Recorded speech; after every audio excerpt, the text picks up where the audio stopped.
Para sa mga mahilig sa kwentong aswang, subaybayan ang aming bagong channel, Aswang Diaries. Aswang Diaries. Pasukin ang mga nakakakilabot na mundo ng mga aswang. Aswang Diaries.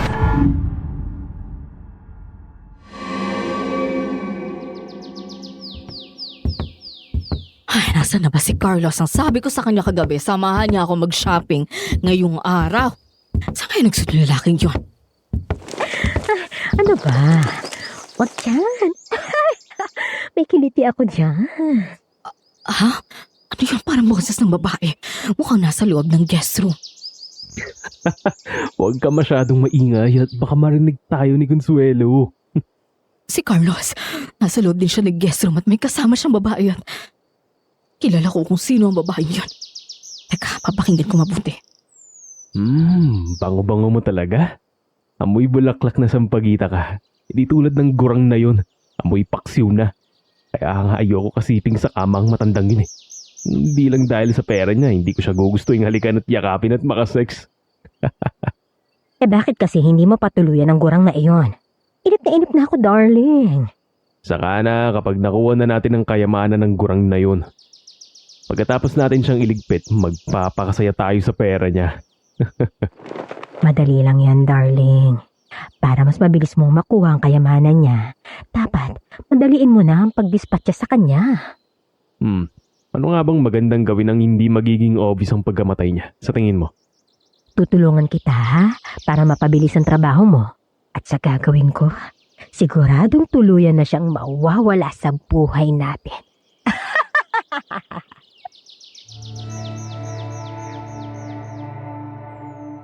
Good day sa iyo, Sir Jupiter, at sa lahat ng nakikinig dito sa inyong YouTube channel. Itago niyo na lang ako sa pangalang Mean. Ako ay nagtatrabaho sa isang BPO company bilang data analyst dito sa Pasig City. Ang istorya na aking ibabahagi ay karanasan ko at ng aking lolo Tonyo na minsan nagtiwala sa isang tao na mayroon palang madilim na sikreto. Kahit lagpas 70 anyos na si Lolo Tonyo, malakas pa rin ang kanyang pangangatawan at malinaw pa ang kanyang mga mata. Iyon ay dahil maingat siya sa kanyang pagkain at pangangalaga sa sarili. Ngunit ang tanging maipipintas sa kanya ay ang labis niyang pagkahilig sa alak. Kahit walang okasyon, palagi siyang laman ng mga inuman sa aming lugar. Ngunit hindi namin inakala na dahil sa bisyong yon, makakaharap namin ang isang nilalang na muntik ng tumapos sa aming buhay.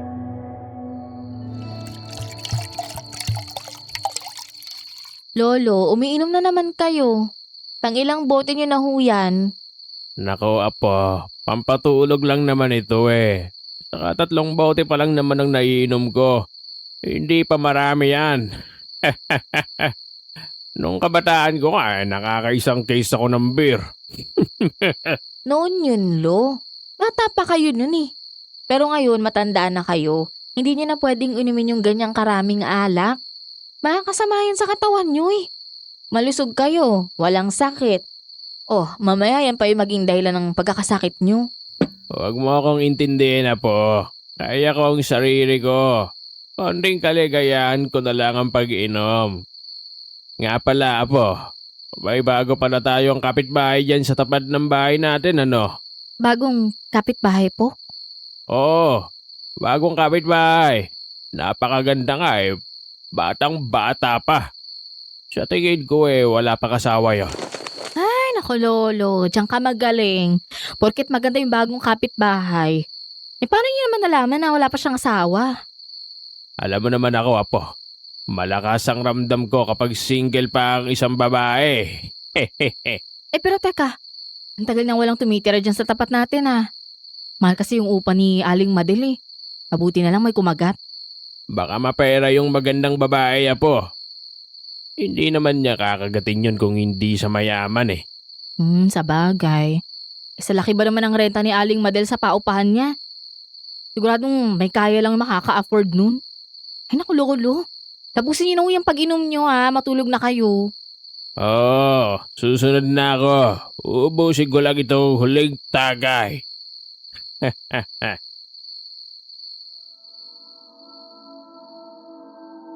Kinaumagahan, maagang nagising si Lolo Tonyo. Nakita ko siyang nagkakape at kumakain ng pandesal habang nakatanaw sa paupahan na nasa tapat ng aming bahay.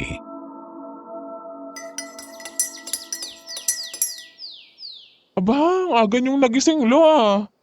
Wala pang 6:00 ng umaga. Good morning, Apo.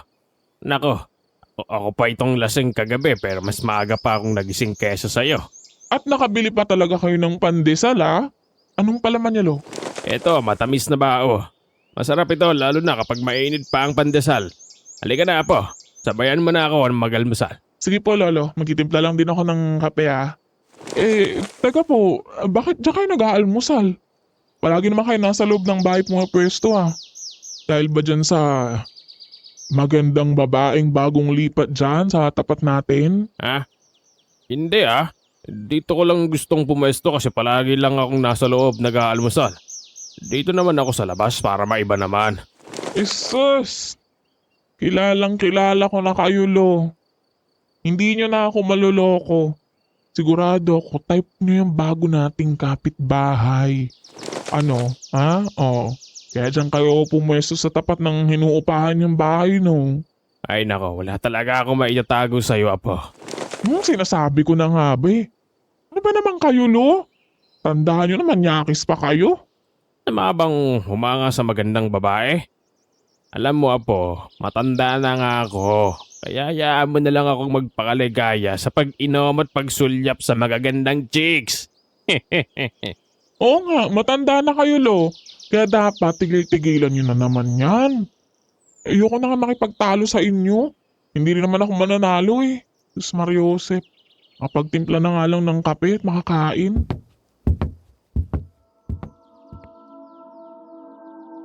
Ganon talaga si Lolo Tonyo. Noong kabataan niya, napaka-chick boy niya. Kahit pa asawa na niya ang lola ko, nagagawa pa rin niyang mambabae. Pero kahit ganon, ang lola ko pa rin ang inuuwian niya dahil ito ang legal na asawa. Hindi ko naman nakalain na ngayong makunat na ang balat niya, mahilig pa rin siyang sumulyap sa mga magagandang babae, lalo na't may bago kaming kapitbahay na ayon kay Lolo ay maganda raw at mukhang walang asawa. Mula nang lumipat ito sa tapat ng bahay namin, palagi na siyang nakatanaw roon. Ngunit isang araw laking tuwa ni Lolo nang sa wakas ay makilala niya ang magandang babaeng yun. Good morning po, Manong. Ay, magandang umaga rin sa'yo. Magandang binibini. Ano bang maipaglilingkod ko sa'yo? Magtatanong lang po sana ako kung saan po rito yung palengke. Bagong lipat lang po kasi ako dyan sa tapat ninyo. Magtatanong po sana ako sa may-ari. Kaso, wala po siya sa bahay niya Ay, ganun ba? Yun lang pala ang itatanong mo masasagot kita. Malapit lang ang palengke rito, magandang binibini. Maglakad ka lang ng diretso, tapos sa kanto kumanan ka. Nandoon na ang palengke. Ay, malapit lang pala. Salamat po, Manong ha. Ay, siya nga po pala.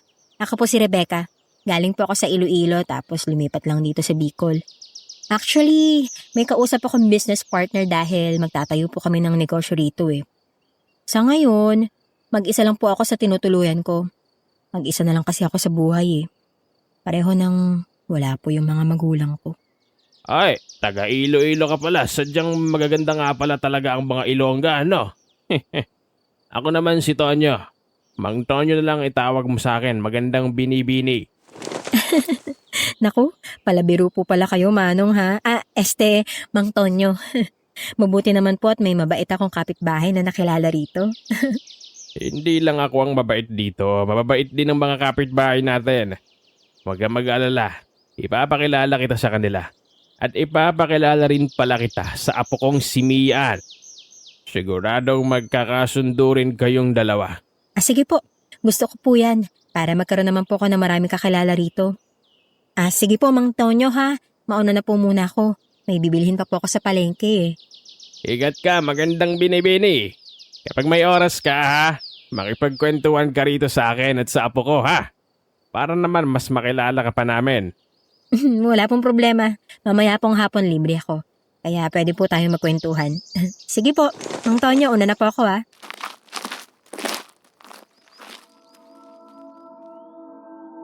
Nang sumapit ang hapon, lumabas nga mula sa inuupahang bahay ang bagong kapitbahay at pumunta sa harap ng bahay namin. Oh, magandang binibini. Nagbalik ka. Ang sabi niyo po kasi kanina gusto niyo makipagkwentuhan kasama ako eh. Kaya bumalik po ako. Ay siya nga po pala, may dala po akong merienda, banana cue sa katoron. Ay nako, nag-abala ka pa. Magandang binibini. Mayroon din naman akong inihandang merienda. Ay, Mian, apo, ilabas mo nga rito yung empanada at magtimpla ka na rin ng mainit na kape, ha? Binisita tayo ng bago nating kapitbahay. Halika, at ipapakilala rin kita sa kanya. Sandali po, Lolo. Nakahanda na kanina pa yung empanada. Ito, ilalabas ko na po bago magtimpla ng kape. Ito na ho, Lolo ha. Mainit-init pa yan. Dahan-dahan lang po. Ayan, para marami tayong kakainin na merienda. Apo, siya nga pala, si magandang binibini. Si Rebecca, yung bagong lipat sa tapat natin. Rebecca, ito ang nag-iisa kong apo, si Mian. Hi, Mean. Nice to meet you, ah. Antonio, ang ganda po pala ng apo niyo. Pang beauty queen ng mukha, ah. Naku, hindi naman. Mas maganda ka nga sa akin, te. Ay, sorry, tawag kitang te. Ilang taon ka na ba? Baka mas matanda pa ako sa'yo. Okay lang. Siguradong mas matanda ako sa'yo. 28 na ako eh. Ikaw, ilang taon ka na ba? Hindi tama lang naman palang tinawag kitang ate. Kasi 26 lang ako eh. Pero sandali mo kang hindi ka 28 ah. Parang nasa 20 o di kaya 21 lang kayo eh. Talaga ba? Maalaga lang siguro ako sa balat ko. Naku, talagang gumagastos ako, no? Para lang magmukhang maganda at fresh. Abay, napakabata mo pa nga talaga, Rebecca. Hindi ko akalaing 28 anyos ka lang. Napakaganda mo at napaka-sexy. Ikaw ba yung sumasali sa mga beauty contest? Naku, hindi po ah. Wala akong hilig sa ganun. Talagang maalaga lang po talaga ako sa kutis ko sa katawan. Umiinom pa ako niyan ha. Kaya hindi talaga halata. Talaga? Umiinom ka rin?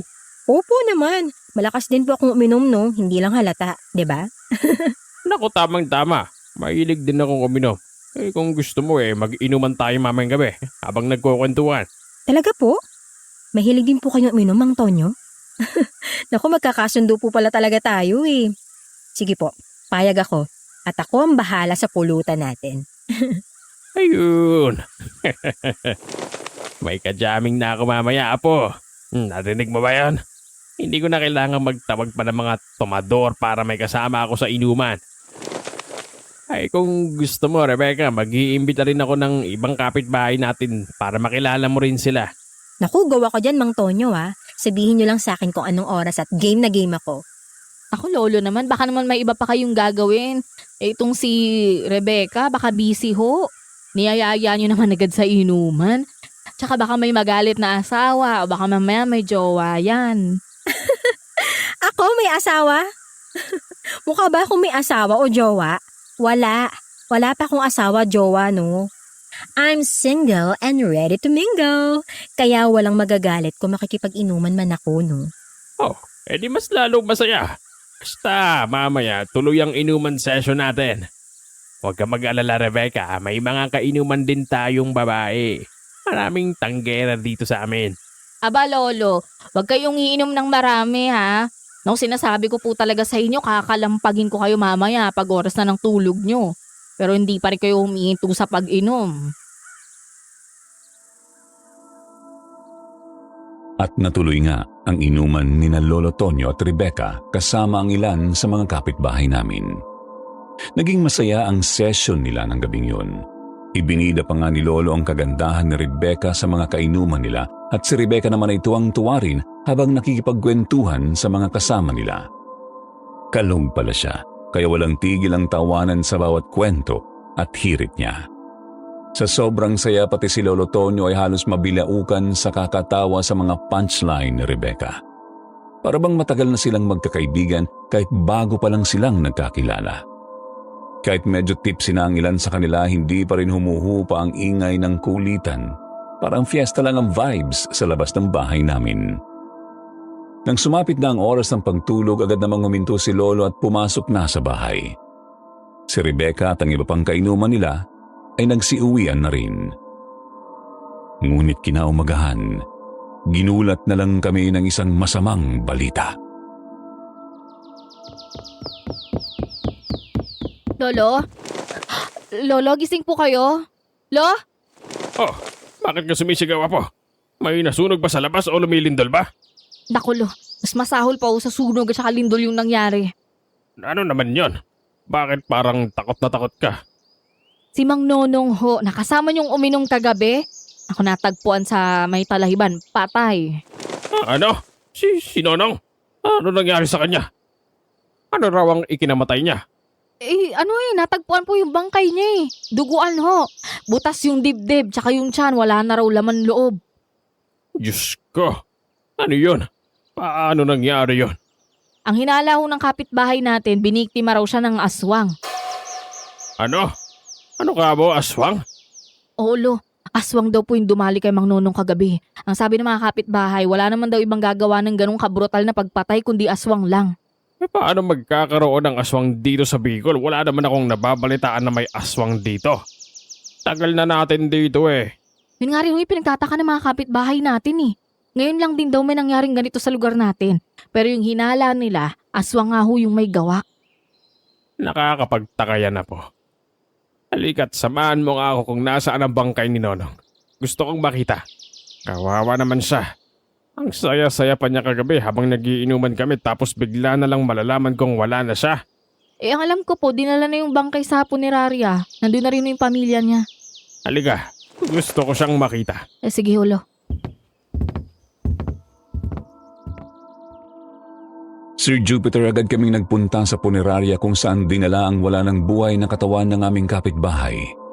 Nang makita ni Lolo Tonyo ang sinapit ng kaibigan, hindi niya napigilan ang maiyak.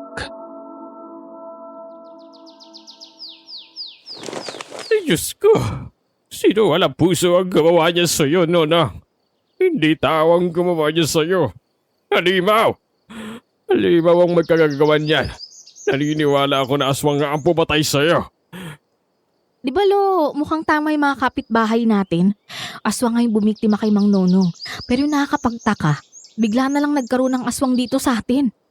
Ang sabi po ng staff dito sa punerarya, wala na raw natira na laman loob niya. Pati raw dugo, natuyot na. Kung sino ba ang halimaw ang gumawa niyan sa kaibigan ko, magbabayad din siya.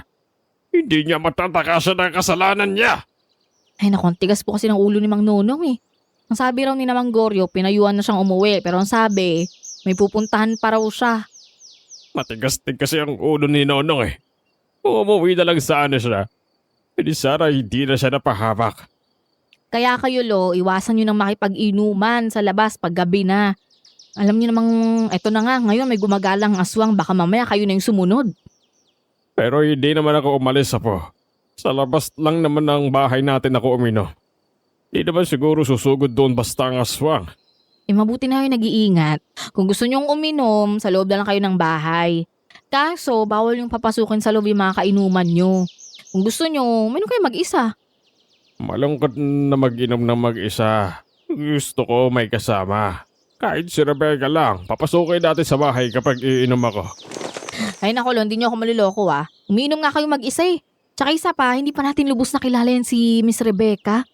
Tapos ano, papapasukin natin agad sa loob ng bahay? Mga kakilala na nga natin, hindi ko inahaya makapasok sa bahay. Siya pa na bagong salta lang dito. Mukha namang mabait si Rebecca. Nakilala mo na siya, di ba? Saka hindi naman siya mukhang magnanakaw o mamamatay tao.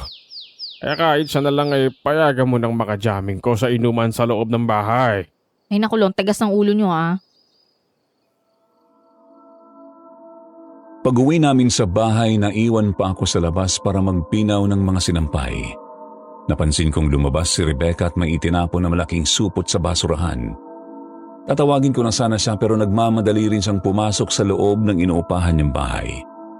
Hindi ko alam kung bakit pero may kung anong bumulong sa akin na lumapit sa basurahan at tignan kung ano ang itinapon niya roon.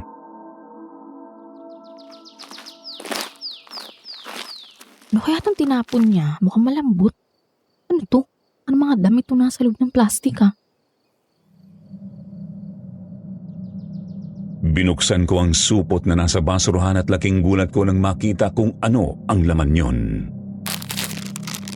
Mga damit nga to. May panlalaki, may pambabae. Pero ano itong mga kulay pulang mancha sa mga damit? Teka, parang dugo to ah.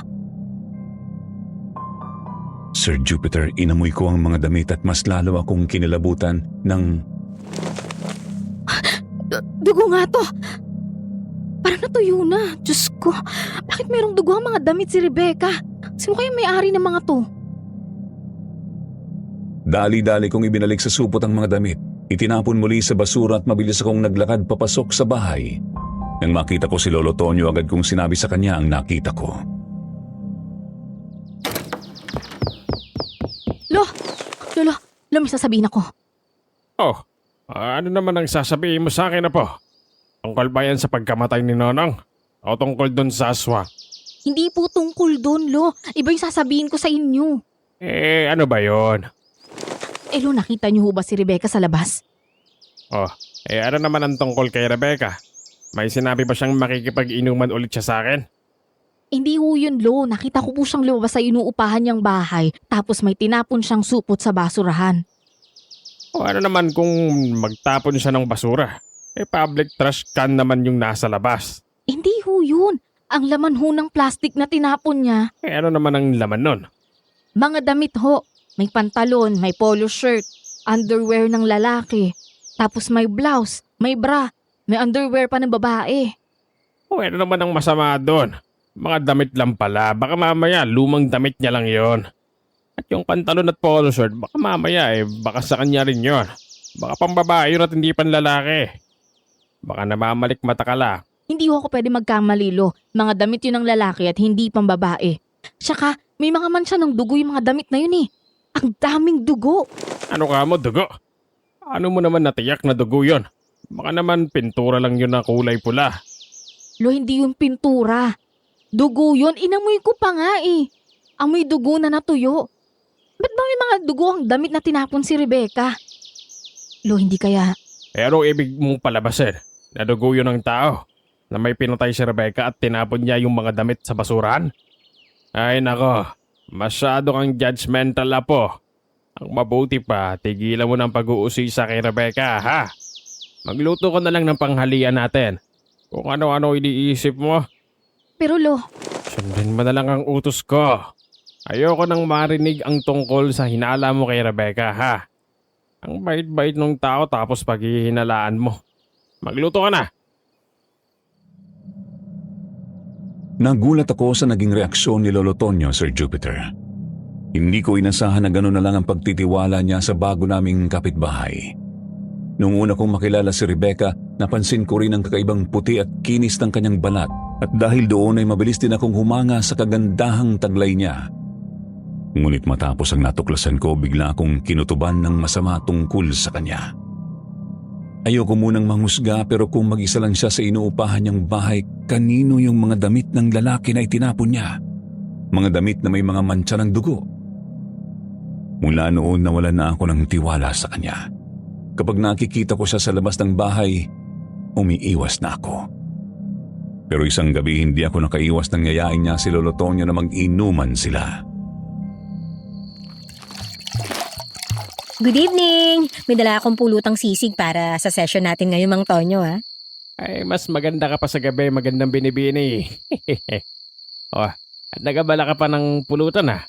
Mayroon din naman akong ipinahandang pulutan kay Mian. Ganun po ba? Mian, anong pulutan ang iniluto mo? ha? Adobong paa ng manok. Wow! Masarap yan, ha? Alam mo ba na paborito ko yung adobo? Ha? Ganun ba? Sir Jupiter, sa mga oras na yon, kinakabahan akong makipag-usap sa kanya. Hindi kasi maalis sa isip ko ang dugo ang mga damit na itinapon niya sa basurahan. Nang mapansin niya na tila hindi ako mapakali, Mian, may problema ba?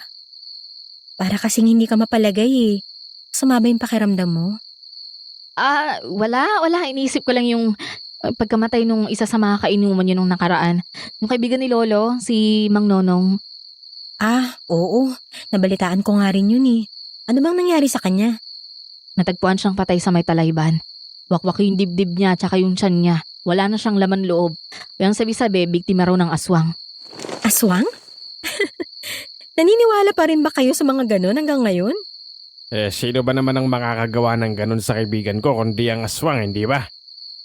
Aswang lang ang pwedeng gumawa ng ganon. Pagwakwak sa katawan ng tao at pagkuha ng mga laman loob. Mang Tonyo, kayang-kaya rin pong gawin yun ng isang kriminal na halangang bituka. Kaya huwag kayo maniniwala sa mga aswang-aswang na yan. Hindi totoo ang mga yun. Mabilis kong binago ang usapan. Sinabi ko na lang sa kanyang tungkol sa pagkamatay ng kapitbahay namin at ang posibleng dahilan nito para lang hindi na niya ako kulitin. Kaya nga hindi ko na muna pinapainom si Lolo sa labas ng bahay. Dito lang muna sa loob dahil baka atakihin siya ng aswang sa labas. Ay, nako. Kalimutan nyo na nga muna yung tungkol sa aswang na yan. Sigurado naman akong isang tao na may masamang loob lang ang gumawa nun kay Manong Nonong. Ang mabuti pa, simulan na lang natin yung session, Mang Tonyo, para makarami tayo. Saluhan mo na rin kami, Mean, ha? Uminom ka rin ba? Hindi ako minom eh. Hanggang pagpapak lang ako ng pulutan.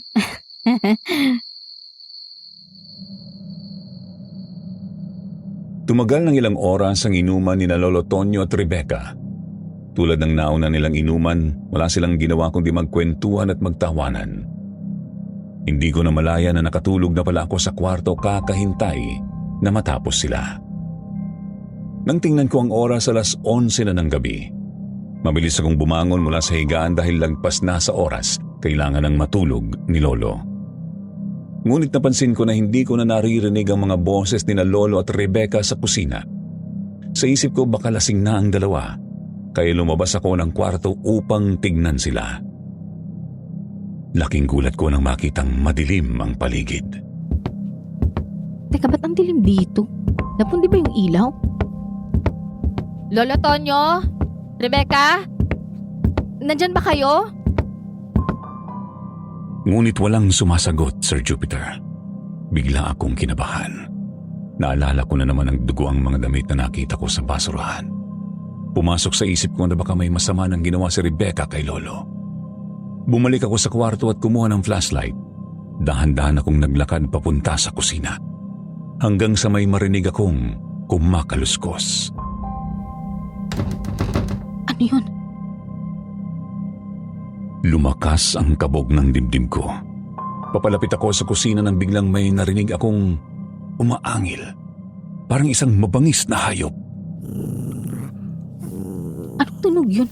Mika, napasok na kami ng aswang. Sa mga sandaling yun, pinilit kong lakasan ang loob ko para kay Lolo Tonyo. Kinuha ko ang buntot pagi na nakasabit sa dingding at dahan-dahang lumapit sa kusina.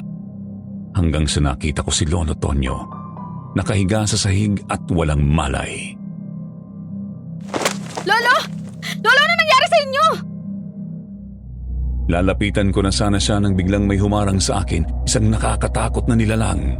Mahaba ang buhok nito, may maliit na sungay sa ulo, kulay putik ang buong katawan.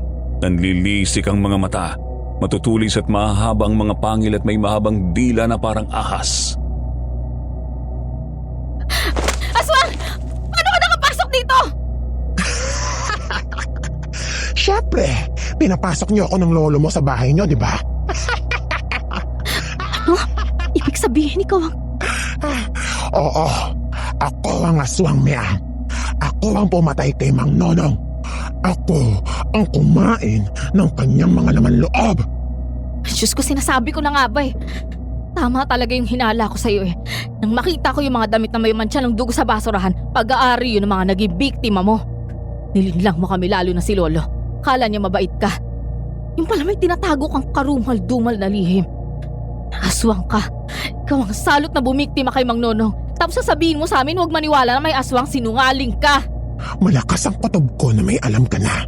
Kaya nga kayo na ang bala kong isunod kay Manong Nonong eh. Para walang makaalam ng lihim ko. Anong ibig mo sabihin? Sir Jupiter, ikinwento sa akin ni Rebecca ang lahat kung bakit siya naging aswang at nanlaki ang mga mata ko sa nalaman ko.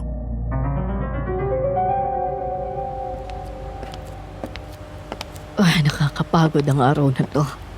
Pag-uwi ko, ipapatawag ko yung suki ko masahista para makapag-relax ako.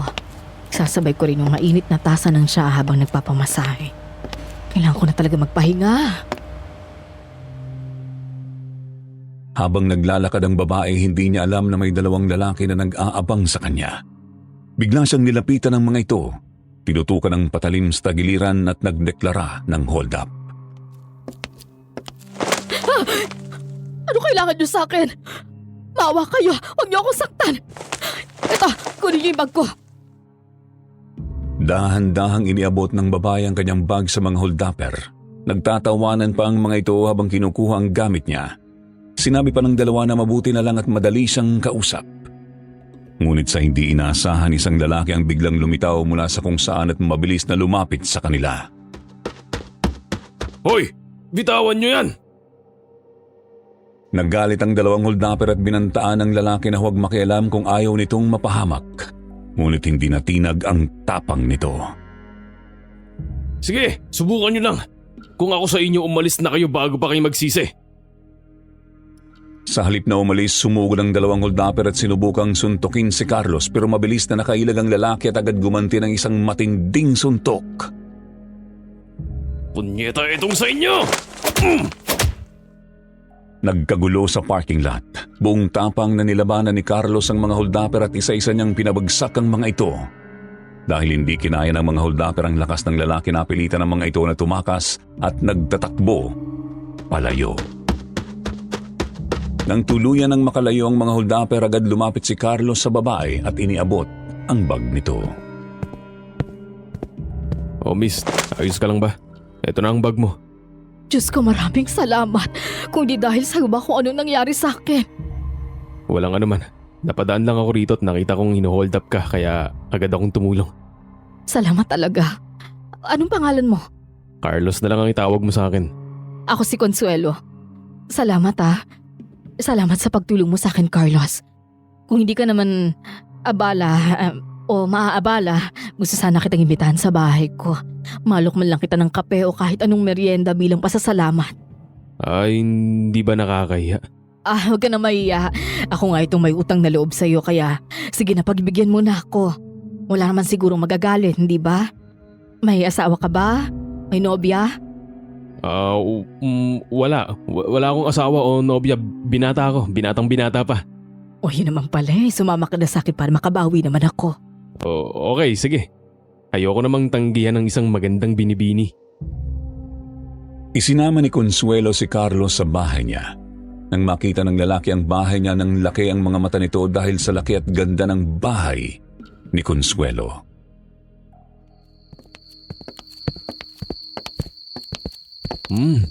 Ang ganda ng place mo. Halatang maperang may-ari. Hindi naman. Kung anong nakikita mo rito, pinaghirapan ko yan. Maupo ka muna, Carlos. At magpapahanda ako ng merienda. Techi! Techi! Oh, ma'am. Dumating ka na po pala. Carlos. Siya si Techi, ang pinagkakatiwalaan kong kasambahay. Magandang gabi, Techi. Good evening din, sir. Ipaghanda mo siya ng merienda, Techi, para makabawi man lang ako sa ginawa niyang pagliligtas sa akin. Kasi tinulungan ako nitong si Carlos. Kung hindi siya dumating, baka nakuha na ng mga hold-upper na yun ang bag ko at baka sinaktan pa nila ako. Si Carlos ang aking knight in shining armor. Naku, ma'am. Talaga po? Mabuti na lang ay walang nangyari masama sa inyo. Nasaktan ho ba kayo? Naku, mabuti na lang at dumating ho kayo, sir. Kundi baka napahamak na si ma'am. Mula noon, naging mas malapit na sina Consuelo at Carlos sa isa't isa. Dahil parehong single, madali silang nakapagpalagayan ng loob hanggang sa nagkaroon sila ng relasyon.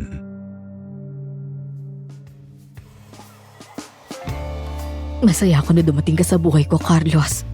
Akala ko hindi na ako makakahanap ng lalaking seseryoso sa akin. Hindi ka ba nagdadalawang isip dahil mas matanda ako sa'yo ng ilang taon? Hindi naman ako tumitingin sa edad ng isang tao. Ang importante, mahal kita at mahal mo ko, Consuelo. Isa lang ang pinakikiusap ko sa'yo, Carlos. Huwag na huwag mo akong lolokohin. Kapag naramdaman mong hindi mo na ako mahal, sabihin mo lang at maging tapat ka. May iintindihan kita. Hindi naman kita mapipigilan kung mahumaling ka sa mas bata sa akin. Huwag mong sabihin yan, Consuelo. Kahit kailan hindi kita magagawang lokohin at ipagpalit sa iba. Ikaw lang ang mamahalin ko habang ako'y nabubuhay. Pangako yan ha. Hindi mo ako lolokohin. Hinding-hindi. Pangako ko yan sa'yo.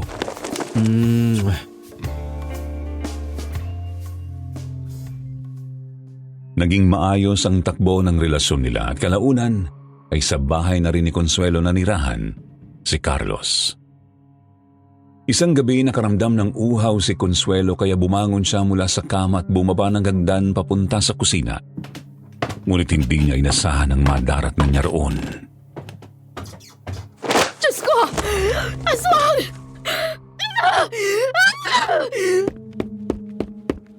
Sa sobrang takot nagtatakbo pabalik ng kwarto si Consuelo. Nang marinig ni Carlos ang kanyang sigaw agad itong napabalikwas ng bangon mula sa kama. Oh, Consuelo. Ano nangyayari sa'yo? Bakit ka sumisigaw? Carlos! May aswang sa kusina! May aswang sa kusina! Ano? Aswang? Oo! Sa baba sa kusina, nakita ko may aswang. Nakakatakot yung itsura niya. Nalilisik yung mga mata niya at mahaba ang pangil niya. Sigurado ka? Sandali, titingnan ko. Nagmadaling binuksan ni Carlos ang drawer at kinuha mula roon ang isang baril. Kinasa niya yun at akmang lalabas ng kwarto. Kung totoo man na may aswang, humanda siya sa akin. Tataniman ko ng tingga ang bungo niya. Huwag na! Baka mapahama ka lang. Huwag ka nang bumabata kung anong gawin sa'yo ng aswang na yon. Hindi. Lalabanan ko ang aswang na sinasabi mo. Hindi ko hahayaan na may gawin siya sa atin. Pero sasama ko. Sasamahan kita sa baba. Dahan-dahang lumabas ng kwarto sina Carlos at Consuelo. Maingat silang bumaba ng hagdan papunta sa kusina. Ngunit pagdating nila roon ay... Oh, wala naman ah. Wala namang aswang dito.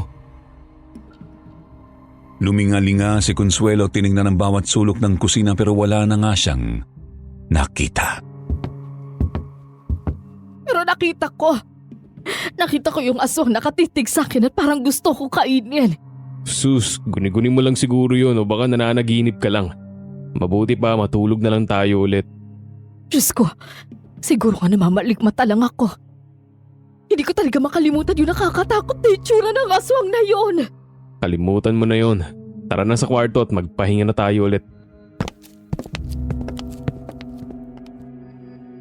Bumalik sa kwarto sina Consuelo at Carlos at muling nahiga sa kama. Nang makatulog si Consuelo, dahan-dahang nagmulat ng mga mata si Carlos at marahang bumangon mula sa higaan. Maingat itong lumabas ng kwarto at tahimik na nagtungo sa kwarto ni Techi. Takot na takot ang matandang yun sa maskara ko. Oo nga eh. Halos maganda na nga sa takot ang gaga.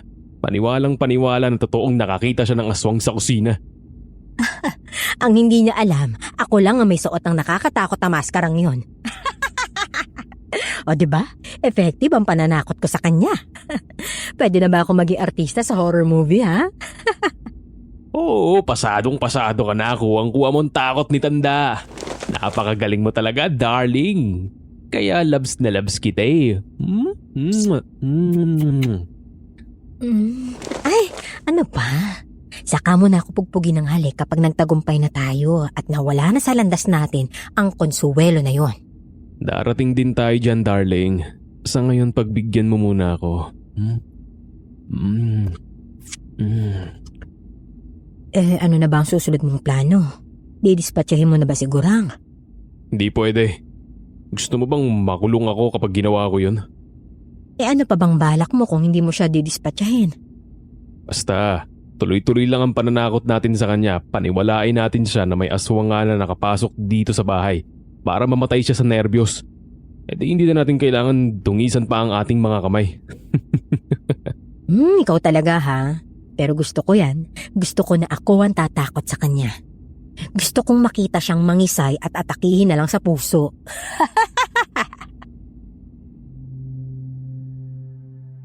Walang kamalay-malay si Consuelo na ang aswang na nakita niya sa kusina ay walang iba, kundi ang kasambahay niyang si Techi na matagal nang kalaguyo ni Carlos. Ang totoo, plinano ni Techi na makilala at paibigin ni Carlos si Consuelo upang makuha ang kayamanan ng matanda. Matagal na niyang balak yun at nagtagumpay nga sila na mapaibig ni Carlos ang among babae.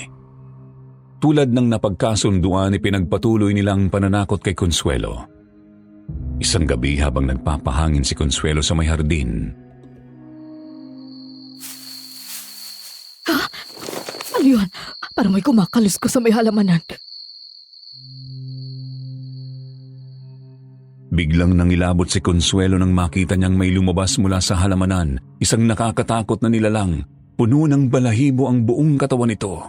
Nanlilisik ang mapupulang mata, may mahahabang pangil at matulis na kuko.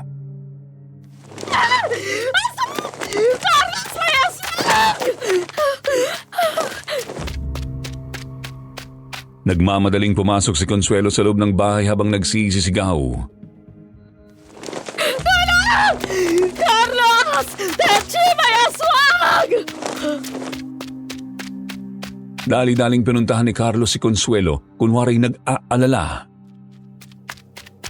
O darling, ano nangyari? Huwag mong sabihin aswang na naman yan. Aswang! May aswang sa labas! Nakita ako sa may halamanan! Ano? Darling, sigurado ka ba? Baka mamaya wala naman akong makita. Hindi ako nagbibiro! May aswang sa labas! Nakita ng dalawang mata ko, Carlos! Baka naman anino lang ng halaman yun. Baka naligaw na pusa lang yun. Hindi! Alam ko yung nakita ko! Malalaki yung mata niya! Pulang-pula! Nakanganga siya at kita ko yung matatalas niyang pangil. Diyos ko, Carlos! Gusto niya akong lapain! Shh, darling. Baka marinig ka ng mga kapitbahay. Huwag ka masyadong maingay. Huminahon ka nga. Paano kung bumalik siya? Paano kung nasa paligid lang siya? Nagmamasid! Naghihintay ng tamang pagkakataon para sumalakay! Sumunod namang dumating si Techi na kunwari nag-aalala rin sa kanyang amo. Ma'am, bakit ho? Bakit kayo sumisigaw? Ano ho bang nangyari? May nakita akong aswang sa hardin. Nakakatakot siya. Totoo yun! Ay naku, sandali lang. Huwag kayong lalabas, titingnan ko. Lumabas nga si Carlos at kunwaring siniyasat ang paligid. Pagbalik niya, Oh, wala naman akong nakita sa labas. Baka namamalik mata ka lang, darling. Naku ma'am, wala naman pong nakita si Sir Carlos na aswang. Baka nga guni-guni niyo lang ho yun, ma'am eh. Hindi! Totoo yun! May aswang talaga sa labas! Ay nako, wala nga akong nakita. Mabuti pa darling, pumasok na tayo sa kwarto para makapagpahinga ka na. Pagod ka lang siguro dahil maghapon kang nasa opisina. Oo nga ma'am, ipahingan niyo na lang po yan ha. Baka pagod lang ho kayo. Diyos ko, ano ba nangyayari sa akin? Sige, umakit na tayo sa kwarto. Techi, isarado mo ng maigi yung pito at bintana. Budburan mo ng asin ang bawat sulok ng bahay para hindi makapasok yon. nang matulog si Consuelo, muling pumasok si Carlos sa kwarto ng kalaguyong si Techi. Napakagaling mo talagang manakot, darling. Bagay na bagay sa'yo yung suot mong costume at maskara. Mukha ka talagang halimaw. Kaya naman love na love kita eh. Ako pa ba? Siyempre, ginagalingan ko ang pananakot. Kita mo naman, di ba? Halos atakihin sa puso si Gurang. Nakita mo kung paano siya sumigaw? Abe, halos mabaliw na siya sa sobrang takot sa aswang. Oo nga, pero hindi pa rin siya natutuluyan. Hindi pa rin siya mamatay-matay sa nerbiyos sa ginagawa nating pananakot. Ay nako, ang tibay din ng matandang yun, no? Pero darating din tayo doon. Sa susunod, mas galingan mo pa ang acting mo. Huwag ka lang basta magpakita sa kanya. Lusubin mo na siya at kunwari kakainin mo siya. Baka doon na siya matuluyan. Magandang ideya yan ha. Aatakihin ko na siya at sasakalin. Mukhang may gigil yung pagkakasabi mo na sasakalin ah. Ang laki talaga ng galit mo sa amo mo, no? Sinabi mo pa. Alam mo bang inggit na inggit ako sa kanya? Matagal ko nang pinag-iinteresan ng kayamanan ng gurang na yun, no? Lahat kasi nasa kanya na. Pera, swerte, kagandahan. Aminin mo, kahit gurang na maganda pa rin siya. Samantalang ako, pinanganak na mahirap. May ganda nga, pero dukha naman. Ay nako, kaya naman nagplano ako. Kailangan na mapasakin ang lahat ng pera niya para ako naman ang umangat.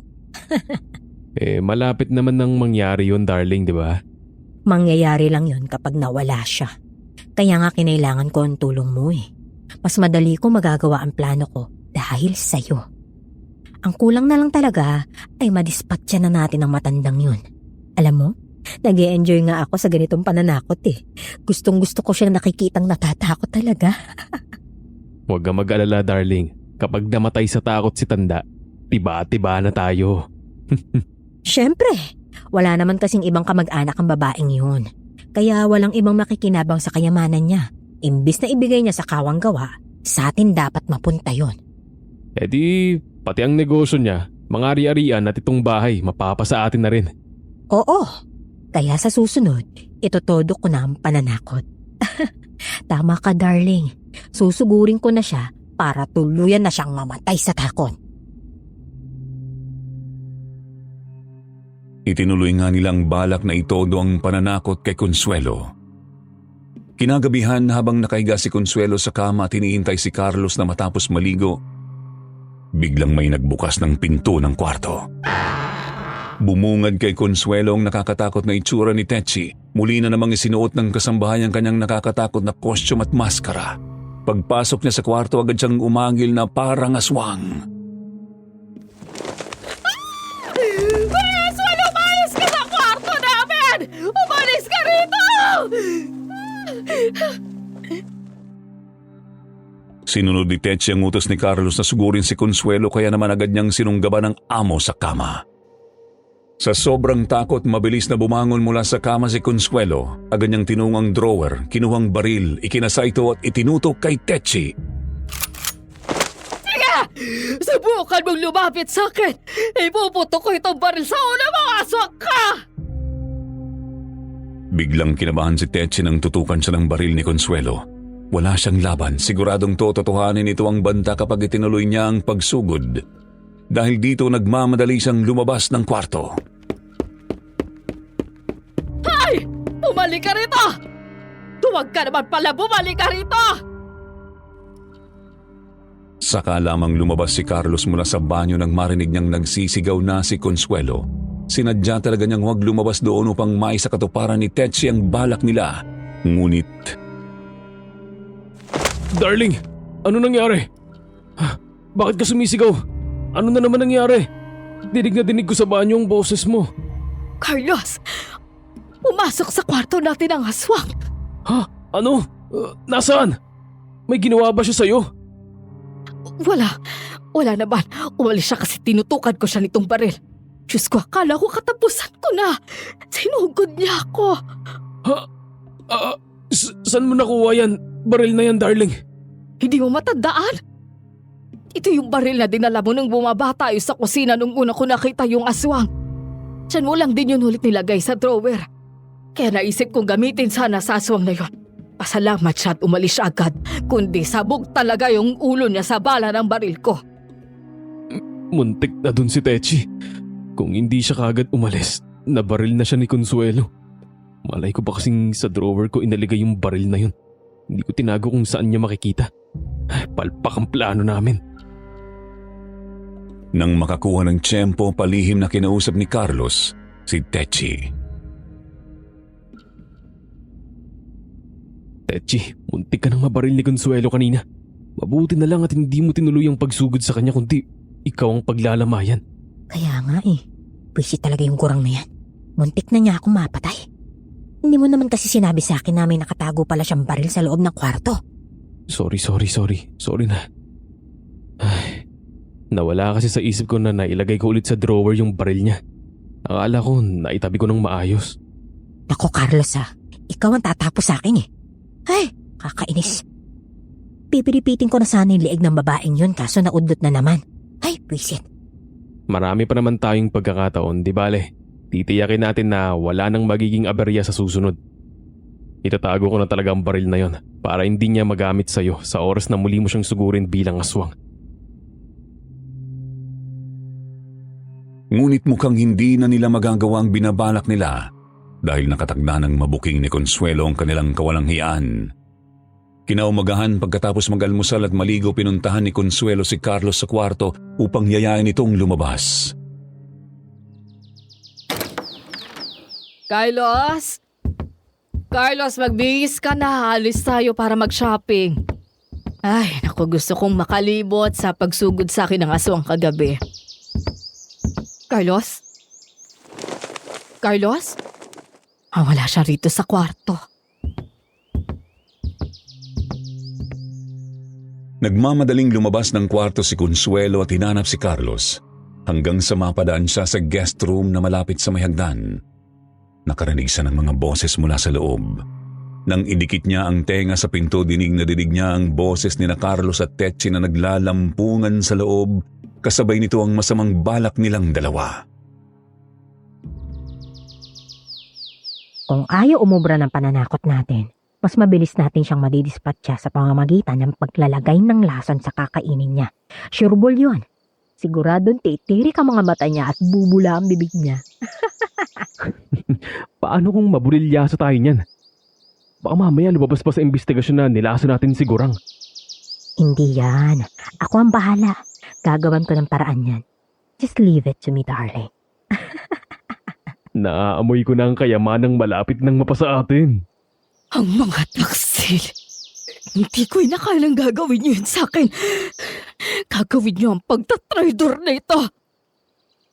Carlos, hindi mo tinupad ang pangako mo sa akin na hindi mo ako lolokohin. At ikaw naman, Tetsi. Akala ko mapagkakatiwalaan ka. Ngunit isa ka pala sa magtatraidor sa akin. Pagsisisihan niyo, kataksilan niyo! Isang araw, bigla na lang nagkulong si Consuelo sa basement ng kanyang bahay. Bagay na labis na ipinagtaka ni na Carlos at Tetsi. Ano kaya ang ginagawa ni Gurang sa loob ng basement? Bigla na lang siya nagkulong dyan sa loob. Oo nga mukhang nilakpan niya ang pinto mula sa loob para walang makapasok. Ano kayang iniisip niya at ayaw niyang lumabas sa basement? Ilang araw na siyang nandyan, parang hindi na siya kumakain ah. Hindi ko pa siya nakitang lumabas dyan. Ni uminom yata hindi na niya ginagawa. Baka naman natuluyan ng masiraan ng ulong gaga dahil sa sobrang takot sa aswang. Sa tingin ko hindi. Kasi nung nag-shopping kami, nung mga nakaraang araw, mukhang masaya naman siya. Ang dami niya kang pinamili para sa aming dalawa eh. Parang wala naman siyang problema. Eh bakit hindi pa rin siya lumalabas dyan sa basement? At hindi rin niya sinasagot ang mga tawag ko. Kapag kumakatok naman ako sa pinto, ayaw niya akong pagbuksan. Alam mo Carlos ha, sa tingin ko, nasiraan na talaga ng bait yan. Nagkukulong sa basement para hindi na niya makita pa yung aswang. Sa tingin mo, yun kaya ang dahilan bakit nagkukulong siya sa basement? Hindi rin siya sumasagot kapag tinatawag at ewan ko ba, ayaw din niyang pagbuksan ng pinto ako. Oo, ano pa bang ibang dahilan? Baka nga nagpakamatay na siya sa loob niyan eh. At kapag nangyari yun, hindi na tayo mahihirapan. Hindi ko na siya kailangan lasunin. May point ka darling. Ganito na lang.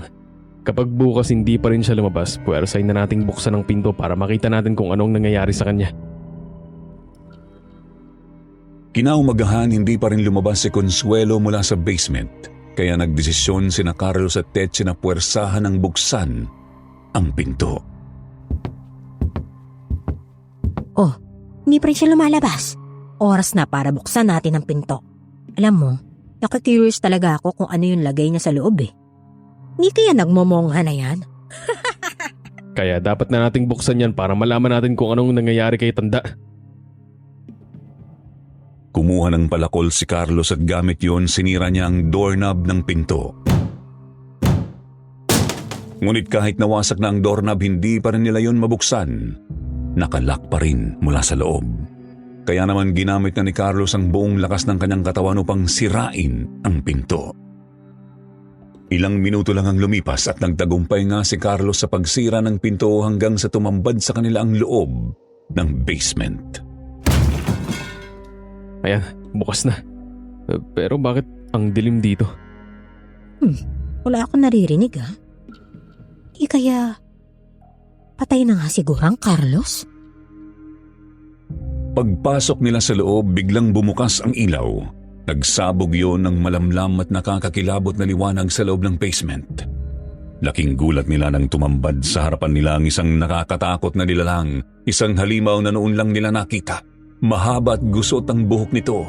Makakapal ang kilay at nanlilisik ang madidilim nitong mata na tila bumabaon sa kaluluwa. Matatalimang mahabang kuko nito habang ang bibig ay punong-puno ng matutulis na pangil. Para bang handa ng lumapa ng biktima. Ang buong katawan ng halimaw ay kulay putik. Mayroon itong maliliit na sungay sa ulo at nakasusulasok ang amoy nito na parang amoy na bubulok na laman. Ang presensya ng halimaw ay nagdulot ng matinding sindak at kilabot kina Carlos at Techi. Isko! Ano yan? Aswang!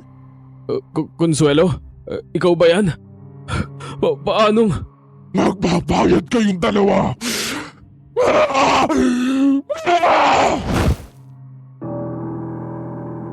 Mabilis na sinunggaban ni Consuelo ang dalawang taksil. Agad niyang sinakmal ang lieg ni Techi.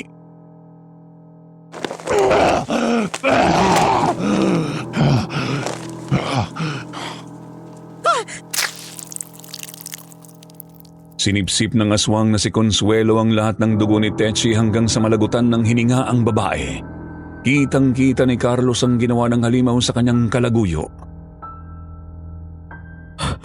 Anong ginawa mo sa kanya? Halimaw ka!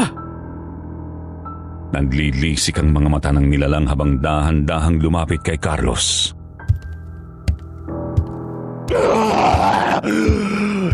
Lumayo ka! Lumayo ka sa akin! Huwag ka lalapit, halimaw! Nilakab ako! Sabi ko sa'yo maging tapat ka sa akin. Palalayain naman kita. Pero manloloko ka, Carlos! Matagal nyo na pala akong ginagago ng malanding Techi na yan. Pero ako lang ang gusto mo. Kaya pagbabayaran mo ang ginawa mo sa akin! Akmang tatakas si Carlos nang bigla siyang hablutin ng halimaw at sinakal sa lieg.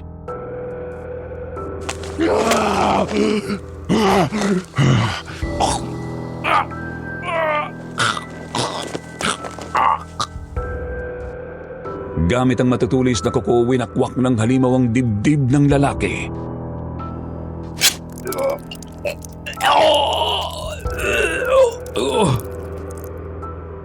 Hanggang sa makuha nito ang puso at kinain iyon sa harap mismo ni Carlos.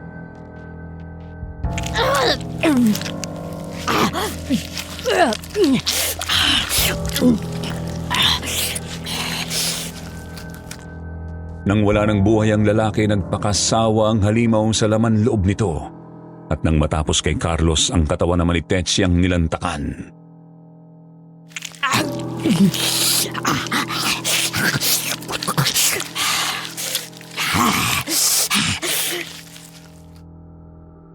Matapos magpakabusog sa katawan ng dalawang taksil, Nilakad niyo ako.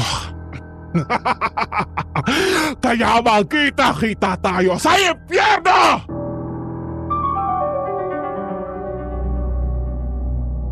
At ganyan ang naging buhay ko. Ako at si Consuelo ay iisa. Mula nang matuklasan ko ang pagtataksil ni na Carlos at Techi, isinumpa ko sa sarili kong maghihiganti ako. Kaya sinangla ko ang aking kaluluwa sa demonyo upang maging aswang. At hindi lang yan. Binigyan pa ako ng Panginoong demonyo ng kakayahang ibalik ang aking anyo sa pagiging bata. Pati nga ang boses ko nagbago, hindi ba? Diba? Ang ganda-ganda ko. At ang sexy-sexy ko. Pati pangalan ko, pinalitan ko. Ginawa kong Rebecca. Mula noon, nagpalipat-lipat na ako ng tirahan upang walang makaalam ng aking lihim. At Diyos ko, hindi ko alam na ganyan pala yung pinagdaanan mo. Pero hindi naman yan dahilan para pumatay ka ng mga inosenteng tao. Pwede mo pang baguhin ang buhay mo. Baka may paraan pa para magamot yung pagiging aswang mo. Baka may pag-asa pang bumalik ka sa dati.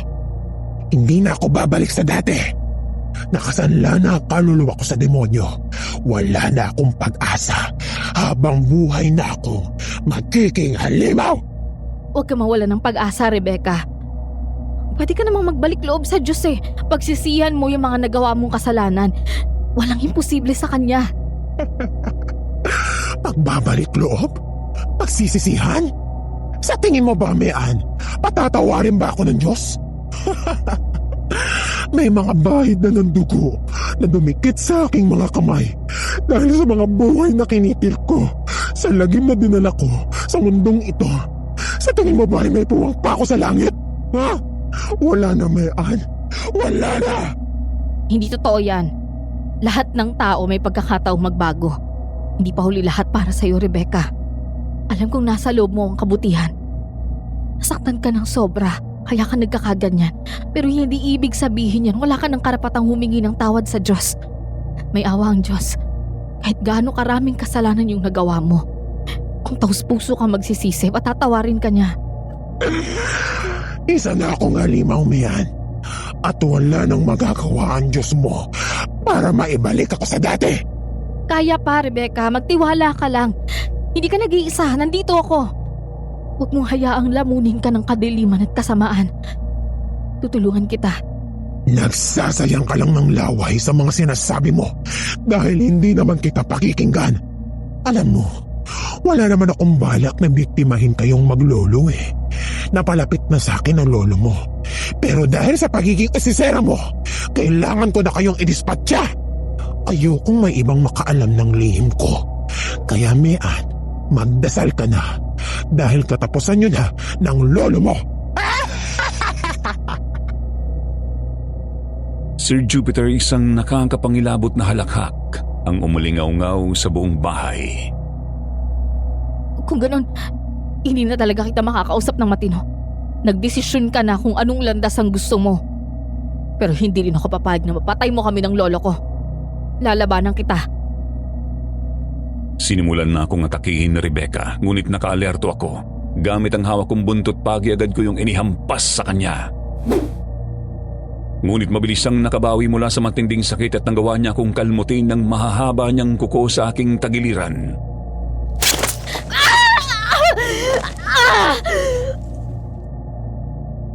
Napaluhod ako sa tindi ng hapdi at nabitawan ko ang buntot pagi.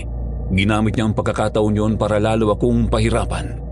Gamit pa rin ang matatalas niyang kuko, diniinan niyang sugat ko sa tagiliran, dahilan upang bumulwak ang masaganang dugo.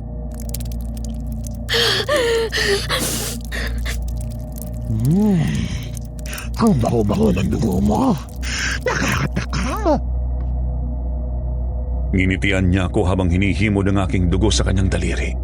Habang nilalasap niya yon, sinubukan kong makabawi. Inabot ko ang buntot pagi sa tabi ko at kahit nanghihina sa sakit, nagawa kong ihampas yun sa kanya ng malakas. Etong sa'yo, aswang ka!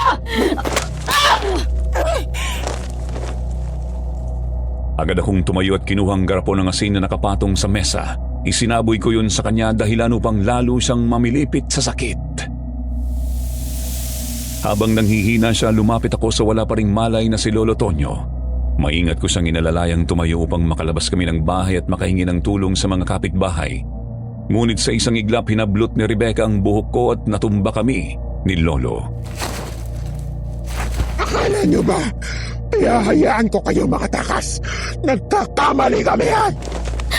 Bitiwan mo ako! Tigilan mo na to, Rebecca! Mas lalo ka lang masusunog sa impyerno sa ginagawa mo! Hindi na ako natatakot kung masunog man ang kaluluwa ko sa impyerno. Ang mahalaga, kasama kong masusunog doon ang mga kaluluwa ni na Carlos at Techi.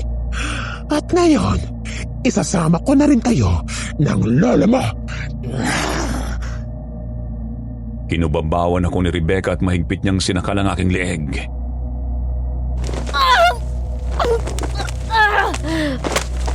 Mamamatay na kayo ng lolo mo. Isusunod ko kayo kay Mang Nonong. Sir Jupiter, ang akala ko'y katapusan ko na nang ibuka niya ang kanyang malaking bibig at ilabas ang matutulis at mahahaba niyang pangil. Handang sakmalin ang leeg ko. Ngunit bago niya ako masakmal, bigla siyang dumaing ng malakas. Bigla siyang napaatras mula sa pagkakakubabaw niya sa akin. Hindi ko hahayaan na mapatay mo ang apo ko! Halimaw ka! Nang lingunin ko si Lolo Tonyo, nakita kong sinaksak niya si Rebecca sa likod gamit ang isang matalim na kutsilyo. Pagkatapos kinuha niya ang nabitawan kong buntot pagi at pinaghahampas yun sa kanya.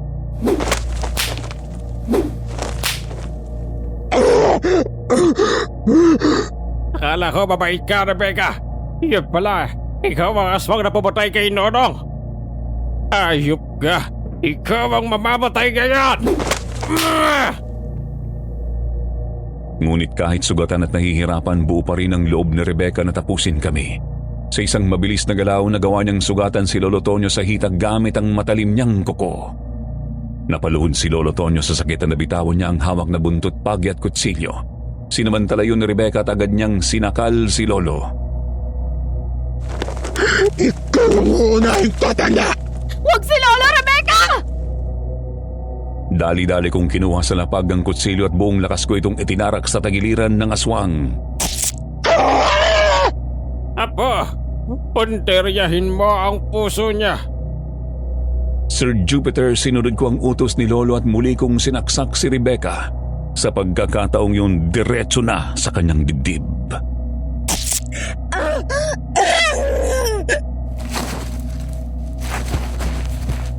Agad siyang bumagsak sa sahig nang isay at unti-unting nawalan ng buhay.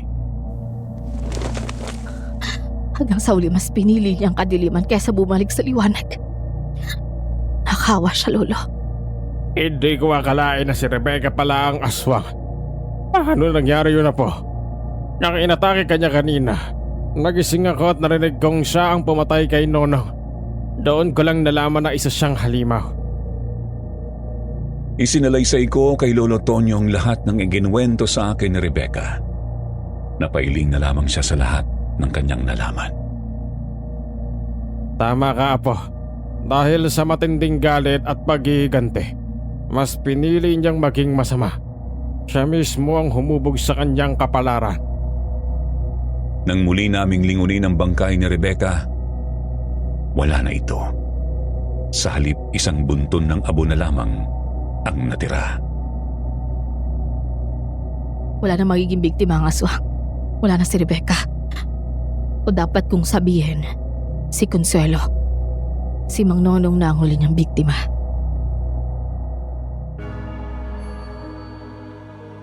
Sir Jupiter, hindi na namin sinabi sa mga kapitbahay ang tungkol sa totoong pumatay kay Mang Nonong dahil siguradong lilikha lang iyon ng tsismis. Kaya nagdesisyon kami ni Lolo na ilihim na lang ang lahat. Sa ngayon, nandito na kami ni Lolo sa Pasig matapos kong matanggap ang isang magandang oportunidad na makapagtrabaho sa isang kilalang BPO company.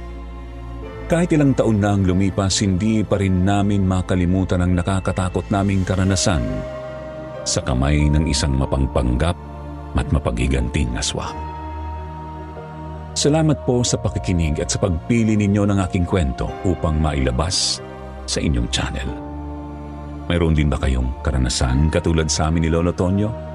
Isang pagkakataon kung saan nagtiwala kayo sa isang tao na muntik nang magdala sa inyo sa kapahamakan.